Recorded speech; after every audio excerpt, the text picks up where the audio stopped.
چی فکر داره؟ آیا این پیغمبر فقط شخصیت های کنارش دوست می داشت، فقط از اونها یاد میکرد؟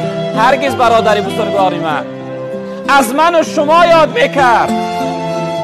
روز همراه اهل اصحاب نشسته بود، پیغمبر بزرگوار گفت که من دوستام یاد کردم، اشتیاق و شوق دیدار دوستام دارم.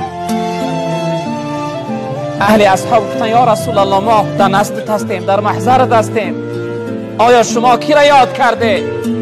پیغمبر بزرگوار گفتن نه شما دوستای من نیست، شما صحابه های من هسته. دوستای من شخصیت های هستند که بعد از من به دنیا را می آیند، من نادیده به من ایمان می آرم. من اونها را یاد کردم. و سوی شخصیت گوی فلانی گفت بعد از رفتن من هر شخصیتی که در دین من ایمان میاره، مسلمان میشوه، امتی من میشوه، از نام من برای اونها سلام بگو.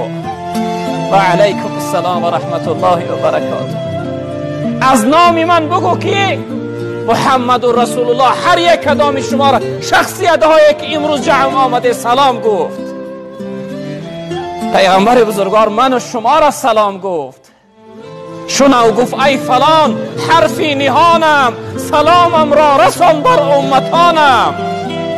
محمد گوی مشتاق شما بود که شد وابسته ایدام اجل زود، که بودش آرزوی روی امت دریغا که ندادش مرگ فرصت.